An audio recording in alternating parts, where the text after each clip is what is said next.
कि आपने अपने कीमती समय में से समय निकाला और आप यहाँ पर पहुंचे। मैं उन सबका धन्यवाद करता हूँ जो साथी हमारे यहाँ पर पहुंचे हैं। साथियों, संविधान के लागू होने के बाद से दो ही पार्टियां यहाँ पे आई हैं, कांग्रेस और बीजेपी। मतलब 50-60 साल से तो कांग्रेस ने राज किया और अभी पिछले 10 सालों से बीजेपी यहाँ पे राज कर रही है। लेकिन हमारे लोगों ने ये चीज नोटिस नहीं की कि जो बाबा साहब ने जो हमें संविधान लिख के दिया था, जो हमारी समस्याओं का जहाँ पे समाधान दिया था, इन सरकारों ने अभी तक उस संविधान को 100% लागू नहीं किया। ये जो झूठे वादे करते हैं 2 करोड़ नौकरियां मिलेगी और जितने भी यहाँ पे मुद्दे इन्होंने रखे सिर्फ हमारे लोगों को गुमराह किया। और हमारी जो बहुजन मुक्ति पार्टी है का चुनाव निशान 4 पाई, तो इस पार्टी को बनाने की जरूरत क्यों पड़ी? हमारी तो पहले से ही पार्टियां हैं। लेकिन आपको ये जानकारी देने के लिए यहाँ पे एकत्रित किया गया था कि हमारे जो भारत में है 5 जो पार्टियां नेशनल पार्टियां हैं, लेकिन उनकी संख्या देखी जाए तो 3% है।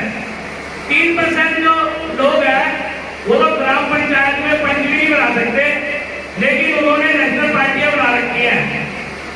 तो इस चीज का मंथन करना बहुत जरूरी है हमारे लोगों को कि जो 3% लोग हैं उनकी इतनी बड़ी बड़ी पार्टियां कैसे बन गई? क्योंकि उनके पास तो वोट तो है नहीं, वोट हमारे पास है, उनके पास है धनबल।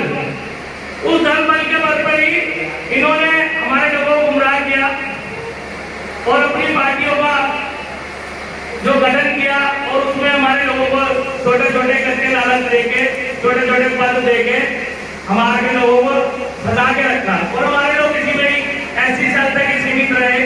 और जिन 131 एमपी जो हमारे पूरे भारतवर्ष में चुन के जाते हैं, वो तो सिर्फ उनके एजेंट के तौर पे ही काम कर रहे हैं, क्योंकि वो पार्टी के नुमाइंदे हो सकते हैं, हमारे समाज के नुमाइंदे नहीं। उन्होंने कभी भी समाज की बात नहीं की। अभी आपने देखा पीछे कि हाथरस कांड हुआ, हाथरस कांड में भी जो वहां के एमपी थे उन्होंने हमारी जो बहन मनीषा वाल्मीकि के साथ शोषण हुआ उसके बारे में कुछ नहीं बोला। 2 अप्रैल 2018 में जो हमारा SC एक्ट था उसको हटाने की कोशिश की गई, उसके ऊपर भी कांग्रेस और बीजेपी के कोई भी MP MLA या जो कहते हैं कि भाई हम सब हिंदू हैं, तुम्हारे भाई हैं, तो वो भाई लोग कहाँ भाग जाते हैं? भाई सिर्फ वोट के टाइम पे हम लोगों को हिंदू हिंदू कहा जाता है, उसके बाद हम कहीं पे वाल्मीकि बन जाते हैं, कहीं पे रविदास बन जाते हैं और हमारे को उसी तरह से वो शोषण करते रहते हैं। तो इन चीजों से हमें बचना पड़ेगा और सोचना पड़ेगा कि उन्होंने हमारे को MP MLA तो बना दिया हमारे लोगों को, लेकिन सिर्फ एक जगह दे दी, खाना पूर्ति जैसे करते हैं, गैस खाना भर दिया। उसके बाद जो पावर होती है उन्होंने समाज के लिए जो भी काम करना था, हमारे जो बेरोजगारी हुआ उनके लिए नौकरियां लगवानी थी या समाज में और जितने भी काम करने थे वो हमारे MP MLA ने नहीं किए। तो इस बात को अब हमारे लोगों ने देखना है कि कांग्रेस और बीजेपी ने हमें टिकट के लायक ही नहीं समझा और जिनको वो टिकट के लायक समझते हैं उनको तो सिर्फ एक गुर्जी मार देते हैं, तो वो अपने घरों से बाहर निकलना ही बंद हो जाते हैं। हम उनसे मिलने के लिए जाते हैं तो हमें घंटा घंटा उनका इंतजार करना पड़ता है। क्या उस टाइम वो हमारे समाज के भाई नहीं रहते? वो वाल्मीकि और जितने भी हमारे जो बटे हुए लोग हैं 6747 जातियों में है तो हमारे ही लोग, लेकिन वो बच के रह रहे हैं और 3% लोग हमारे शासन प्रशासन में बैठे हैं। हर जगह में अगर आप आके लगाएंगे तो वहां से आपको यही जानकारी मिलेगी कि जो संविधान के माध्यम से प्रावधान था नौकरियों का, तो उन नौकरियों पे कब्जा किए हुए कौन बैठा है? तो हमारी जो सबसे बड़ी मांग यही है कि हम जैसी सत्ता में आएंगे और जातिगत गिनती करवाएंगे। जातिगत गिनती करवाने का क्या कारण है? जब तक हम गिनती नहीं करवाएंगे तो हमें पता कैसे लगेगा कि हमारे हिस्से की रोटी कहाँ घूम रहा है? तो उसकी जो हमारी जो रोटी खा रहे हैं उसकी जानकारी अभी तक हमारे लोगों ने नहीं ली है। और जहाँ भी हम जाते हैं तो वो यही बात करते हैं, छोटी छोटी समस्याएं मुझे जलाते हुए, हमारी नालियां नहीं बनी, हमारे लोग नहीं लगे, हमारी पेंशन नहीं लगी, छोटे छोटे कच्चे लालच नहीं करते हुए अभी तक। और जब तक हम इन बातों को नहीं सोचेंगे, इन बातों के बारे में इनमें मंथन नहीं करेंगे, जितनी हमारी माताएं बहनें हैं जो घरों में बैठी हैं, उनको यहाँ पे होना चाहिए था कि जो हम लड़ाई लड़ रहे हैं हमारे घर की लड़ाई नहीं है, हमारी जो लड़ाई है वो समाज की लड़ाई है और समाज को ही हमें साथ समर्थन करना चाहिए था।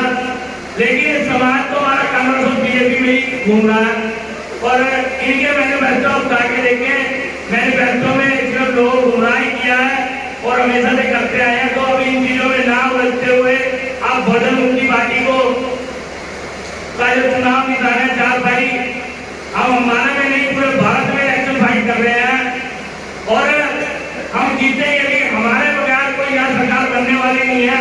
अभी हमारे लोगों को सिर्फ इतना लगता होगा कि शायद इनके साथ लोग नहीं है, भीड़ नहीं है, तो भाई हमें भीड़ की जरूरत भी नहीं है, क्योंकि हम जो लोग हैं वो सामाजिक लोग हैं और अभी तक जो हुआ है यहाँ पे सत्ता परिवर्तन हुआ है, अब की बार हम यहाँ पे सामाजिक परिवर्तन करेंगे और व्यवस्था परिवर्तन करेंगे। जब व्यवस्था परिवर्तन होगी तो हमारे समाज को किसी को समझाना नहीं पड़ेगा जाके, वो लोग घर बैठे ना नहीं सब काम करेंगे, क्योंकि सामाजिक हमारे जो लोग हैं वो पढ़ लिख तो जरूर गए हैं लेकिन वो पढ़ लिख गए हैं, समझदार नहीं हुए।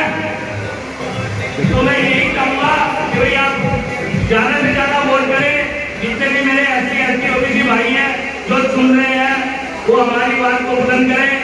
हमारा चुनाव निशान 4 भाई और EVM में हमारा नंबर है 13। तो सभी को जय वाल्मीकि, जय भीम।